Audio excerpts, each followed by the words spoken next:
Hey y'all, Billy with Personal Defense Concepts, and welcome to my channel, 2A Cafe. First, I just want to kind of let you know this channel is going to be dedicated more or less to the people who are kind of new to carrying, brand new to the concealed carry lifestyle. We're going to go over some tips, things like that, maybe do a few reviews here and there. But I just want to let you know that if you've been around guns all your life, you may not get a whole heck of a lot out of this. But you never know, stick around, you might just learn a little something. Or something along the lines of, huh, I've never quite thought about it like that. But anyway, thanks for coming. If you enjoy the video, please like, comment, subscribe, and hit that notification bell so you know when we put out some new content. Okay, so you have made the decision to carry a firearm. First and foremost, welcome to the concealed carry lifestyle. And I say lifestyle because that's exactly what it is. It is a lifestyle. Before you get into carrying, there's some things you really need to get your mind clear with. And you may have to change your way of thinking. You may have to change your mindset. But let me go over a couple of things with you real quick if I could. First and foremost, a lot of people tend to think that because I have a gun, now my gun will act as a deterrent. I don't know how to break this to you folks, but that is not the case. Your gun is not necessarily going to serve as a deterrent. Maybe sometimes, I would dare say that the bulk of the times it's not going to act as a deterrent. You must be prepared in your mind to be able to pull that firearm and use it in defense of yourself or others. That's all there is to it. You have to develop the mindset to use your firearm if needed. Why else would you be carrying it, right? So please, if you think showing your gun is going to be a deterrent, pulling your gun is going to be a deterrent, first of all, let me tell you, that could very easily get you killed.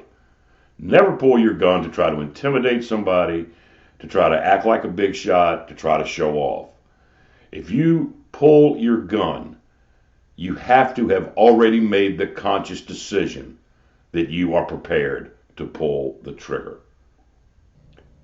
You must get over the mindset or the thought process. I took a safety course. I'm good to go. I know how not to shoot myself or others accidentally. I will agree that a safety class is a great starting point. It is a good foundation upon which to build the rest of your skill set. You can do dry fire training, and I have done a video on the importance of dry fire training. You can build the repetitions that it takes to become proficient, and you can do it without spending a bulk of money on ammo.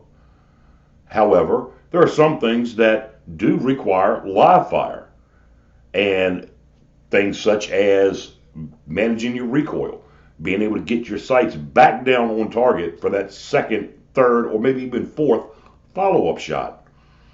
So some things have to be done by live fire, some can be done dry fire. It all incorporates into a good training regimen.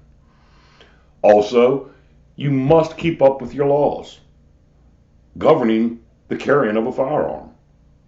Here in Virginia, our laws change or go into effect twice a year, January 1 and July 1. Might be different where you live. You need to know these things. You need to keep up with the legislation that is being introduced governing your carrying of a firearm.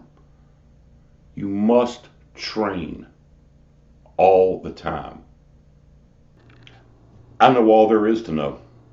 There's nothing you can teach me.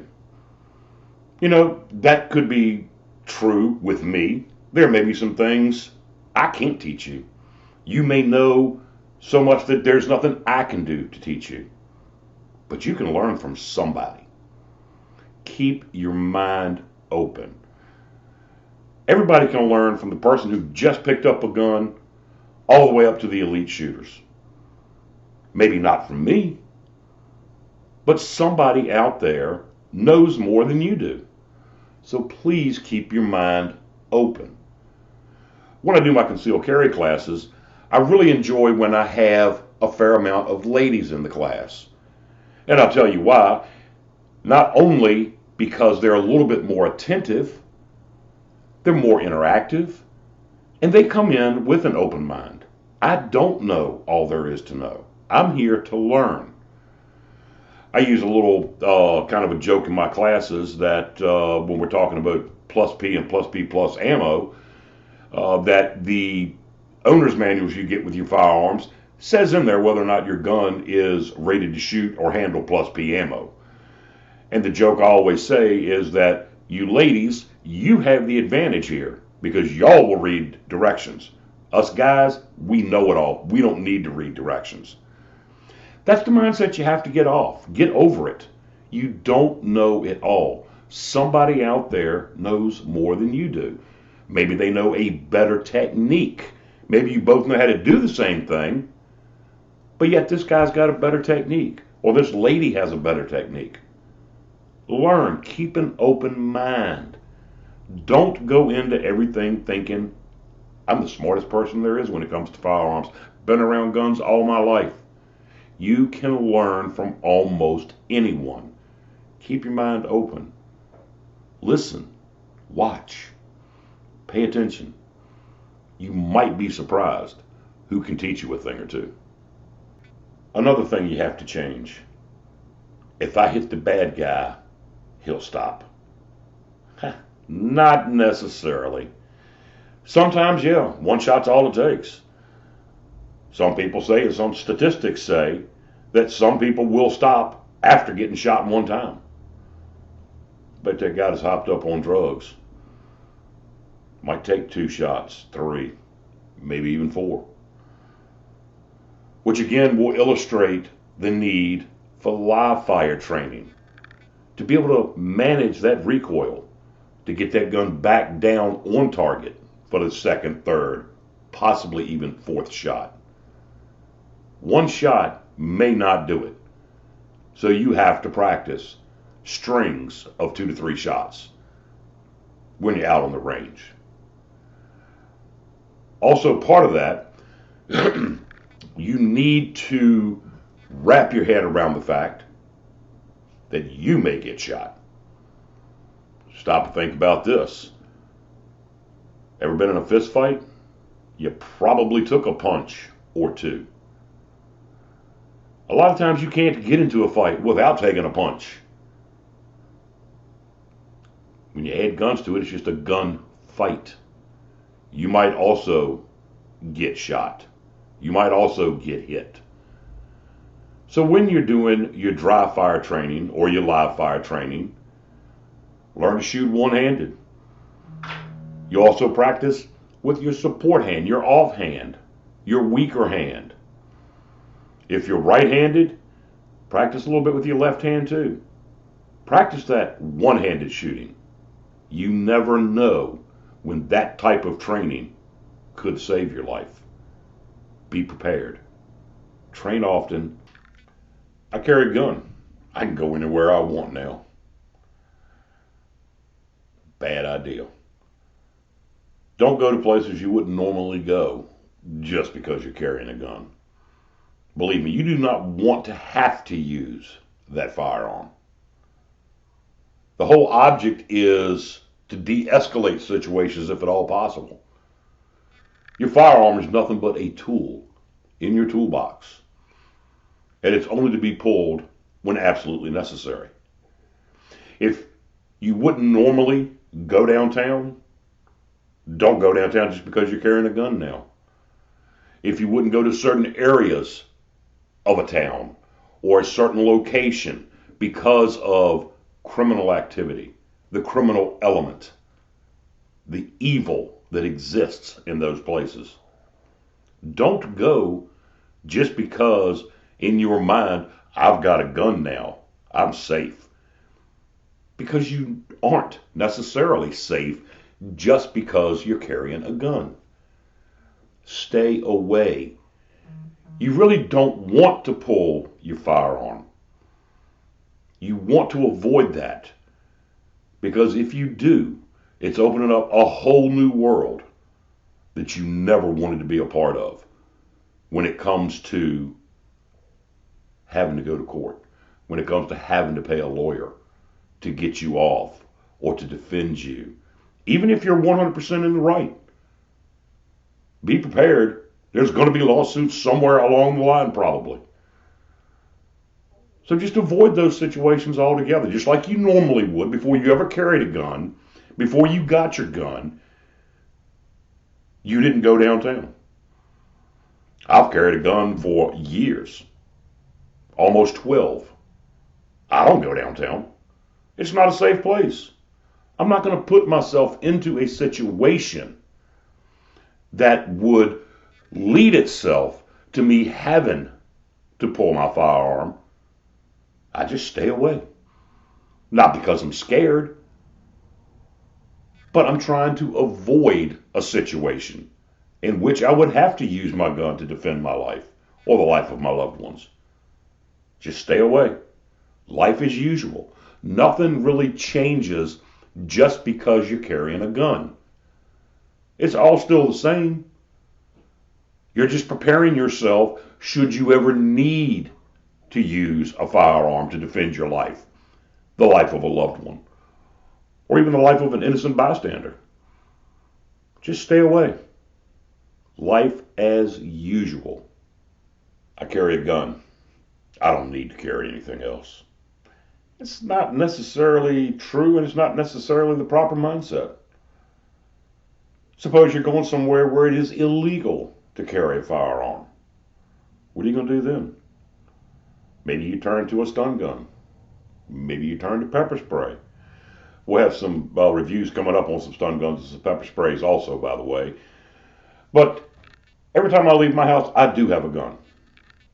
I also have a little tactical flashlight. And these things don't have to cost you an arm and a leg. I think I spent $50 on this. One button, it's got a strobe. Could disorient an attacker. Maybe that's all you need. I carry a little box cutter knife from Lowe's. $15. Gets dull, I just pop a new razor blade in. It's razor sharp at all times. A gun doesn't necessarily have to be the only option. Again, it is a tool in your toolbox. Make sure you have other tools. A good mechanic has got more than one wrench. Make sure you've got other alternatives. You might be out and about and have to go into some sort of secure building, federal building, post office, where it is illegal to carry a gun. So you leave your gun, lock it up in your glove box. You walk in. Now all of a sudden there's a situation. You don't have your gun. You've got no other tools to defend yourself. What are you going to do? Always be prepared from the bottom up. And train with each and every one of these tools. Become proficient in more than one way of defending yourself. You must be prepared for all instances. I've been to the range. I've punched holes in paper. I will react perfectly should the situation ever arise. Yeah, that's not the way it works either. Please understand that when it comes down to it and you are facing a life or death situation, the adrenaline that is coursing through your veins, the adrenaline dump that you are going to experience, it'll be like nothing you have ever experienced before in your life. 90% of the time, you are going to revert back to your worst training day on the range.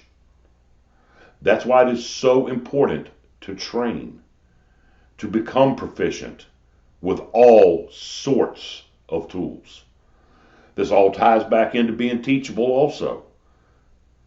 You do not want to revert back to your worst training day. Make yourself ready. Be prepared. Thanks for stopping by today. If you liked this video, please like, comment, and subscribe.